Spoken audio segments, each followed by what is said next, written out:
અંગે અંગમાં બળું ભરાણું બજરંગ ને પોરસના ભરપૂર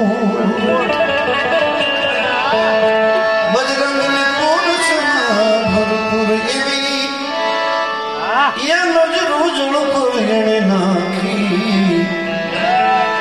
નાખી રે ત્યાં તો લંકાના ગઢ પર અગન જરે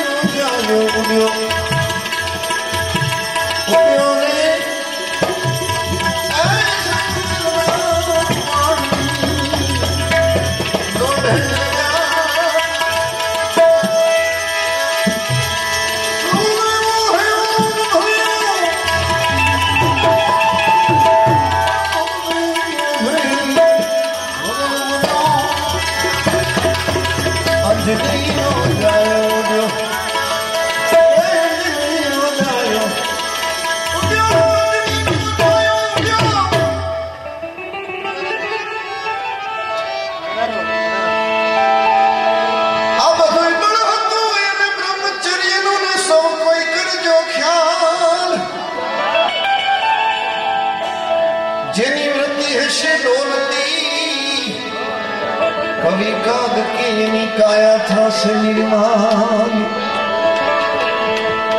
એ હનુમાનજી બાપુ વાછે ને કાછે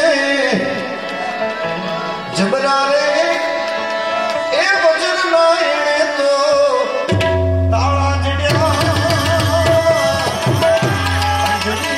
ગાયો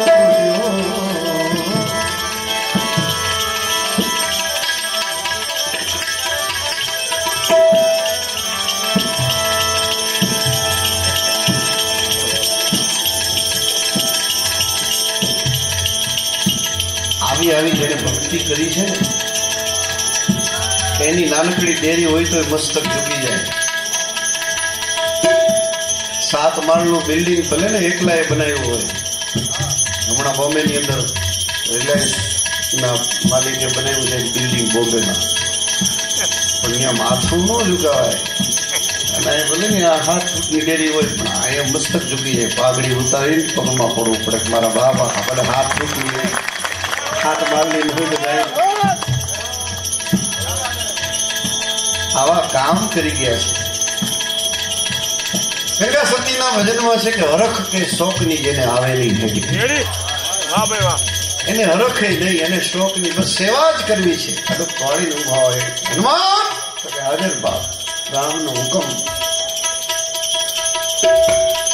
સીતાજીની ખબર લેવા જ આવી છે. અને હનુમાનજી ઉપડ્યા. બધા કોઈ કીધું કે હું ફેંકી જાઓ, લંકામાં પહોંચી જાઉં, પણ મારામાં પાછા આવવાની શક્તિ જંગત કેવું દરિયો ટપો પણ મારાથી પાછું નહીં પુગાય એટલી શક્તિ નથી. એકવાર વયો જાઓ પણ પાછો ન પૂગી એવું એટલી શક્તિ નથી.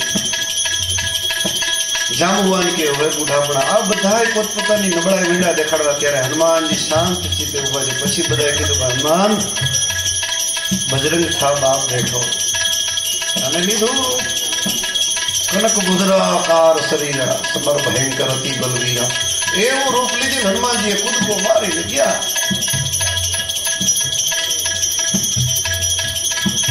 વાંદરા બધા અન્ન પાણીનો ત્યાગ કરી દીધો. આપણે ફળ બળ કઈ ખાવા નહીં, પાણી પીવું નહીં. જ્યાં સુધી હનુમાન સીતાજીની ખબર લઈને ન આવે ત્યાં સુધી આપણે મારું બસ ભજન કરો, બેઠા બેઠા તપ કરો. પાણી વગરના વાંદરા આંખો ખુલ્લી બધા મરેલા જેવા થઈ ગયા. ક્યાં હનુમાનજી આવ્યા.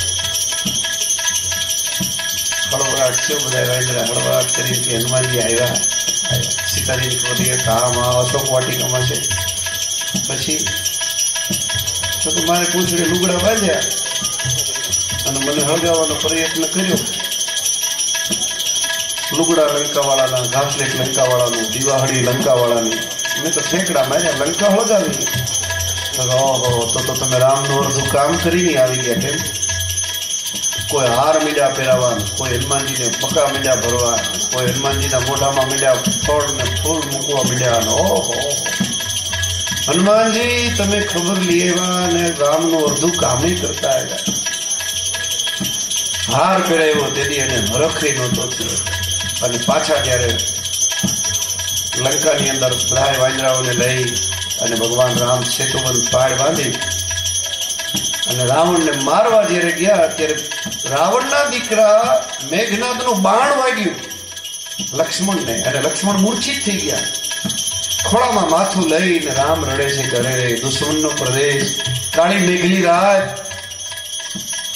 સુસેન નામના વૈદને હનુમાનજી પકડી ગયા આની દવા કરે. ત્યારે સુસેન વૈદે એક રસ્તો બતાવ્યો કે દ્રોણાચલ પર્વત ઉપર એક ઔષધિ છે. એ ઔષધિ જો કોઈ હવાર ઉગે પેલા લઈ આવે, દી ઉગી જાય તો ઔષધિ કામ નહીં કરે. અને એ ઔષધિને નીચોવીને એના 2 ટીપા જો આ ઘાવ ઉપર રેડવામાં આવે તો લક્ષ્મણ બચી હશે, નકર લક્ષ્મણ બચે નહીં. ત્યારે એમાંથી અમુક વાંદરે કીધું કઈ લંકામાં એ ઔષધિ નથી તો કે હતી, પણ થોડો સમય પહેલા એક વાંદરો આવ્યો હતો, આખી લંકા બાળી ગયો, એમાં ઔષધિ બળી ગઈ. ત્યારે ઓલા જે હાર પહેરાવા વાળા વાંદરા હતા ને બોલ્યા કે હનુમાનજી તમને ખાલી સીતાજીની ખબર લેવા મોકલ્યા હતા, તમે આડા પણ હું કામ કર્યું? લંકા હળગાવવાનું કોને કીધું હતું? તમને સીતાજીની ખબર લેવા મોકલ્યા હતા. તેથી એને શોકે નહોતો, તેથી હાર પહેરાવ્યા, તેથી હરખે નહોતો થયો. જે દિવસે લોકોએ પાછી ટીકા નિંદા કરી તે દિવસે એને શોકે નહોતો. પણ એક પડકારો માર્યો કે સુસેન સૂર્ય ઉગે પેલા લઈ આવો ને? તો કે હા. તો કે નાનો હતો ને મારી માના ધાવણનો એક ઘૂંટડો થાયો ને ત્યાં મને સૂર્ય દેખાણો. મને એમ કે રમત રમવાનો ગોળો છે, એટલે હું મારી માના ખોળામાંથી છલાંગ મારી અને સૂર્યનો ગોળો મારા મોઢામાં મૂકી દીધો હતો.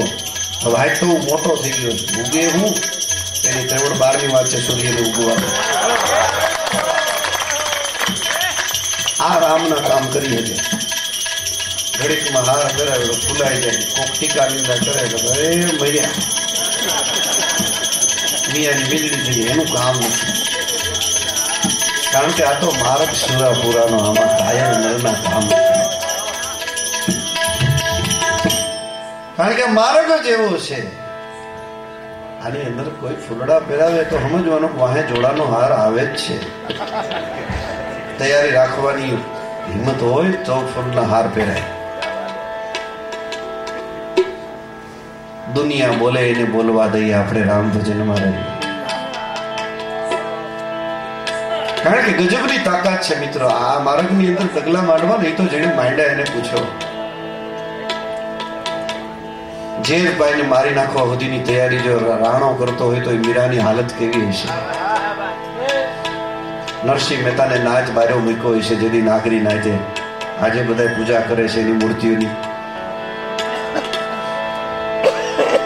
તાકાત છે એમાં બે મત નહીં, પણ કોઈક પહોંચે પાર. આખી નાગરી નાયતમાંથી એક જ નરસિંહ પહોંચ્યો. લોવાણા રઘુવંશી નાયતમાંથી એક જ જલારામ પહોંચ્યો. કુંભારની આખી નાયતમાંથી એક ગોરો કુંભાર અને શ્રીબાઈ સતી પહોંચ્યા.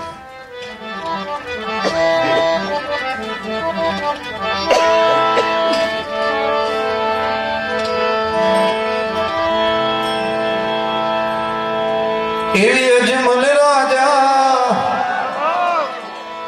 આવી ભક્તિ કરે.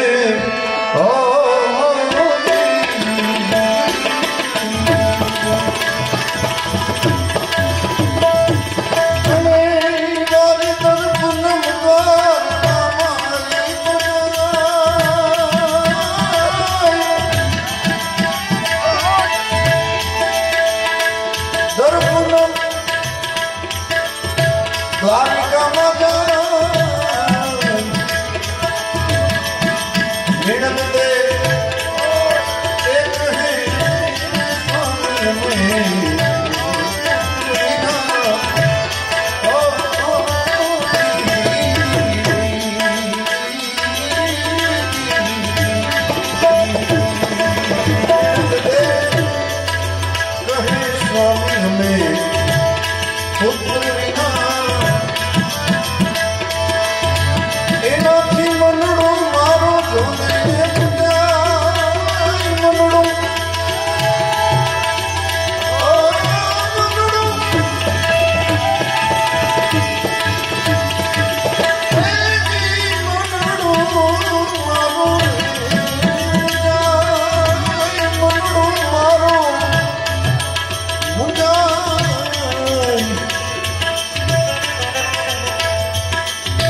ઓલા રંગીલા એ રણ છોડીને દીનો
રાજા આવી રોહિતી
તમને ગુગળી ગુગળી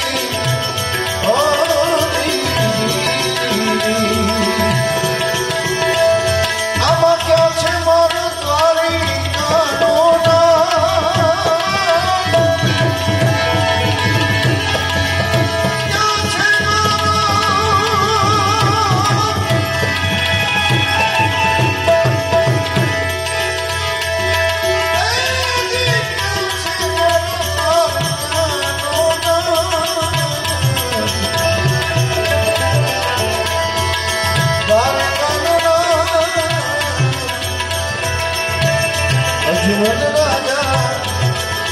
આવી ભક્તિ કરે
ક્યાં છે મારો દ્વારિકાનો નાથ?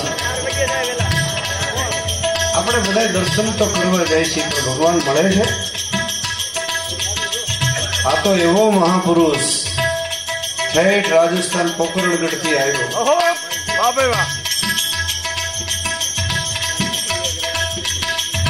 એટલું જ એની ઘરવાળી માતા મિળંદે એમ કે છે કે આપણે શેર માટીની ખોટ છે, માણસો આપણને વાંજિયા કે છે, બધા કે છે કે દ્વારિકાનો નાથ એવો દયાળુ છે કે ત્યાં જાઓ તો શેર માટીની ખોટ પૂરી થાય. અજમલ પોતાનો ઘોડો લઈને સૌરાષ્ટ્રના દરિયા કિનારે આવી દ્વારિકાના મંદિરમાં ગુગળી બ્રાહ્મણોને પૂછે છે કે મારે દ્વારિકાવાળાના દર્શન કરવા છે. બ્રાહ્મણો મસ્કરી કરે છે, કારણ કે ત્યાં તો પૂજા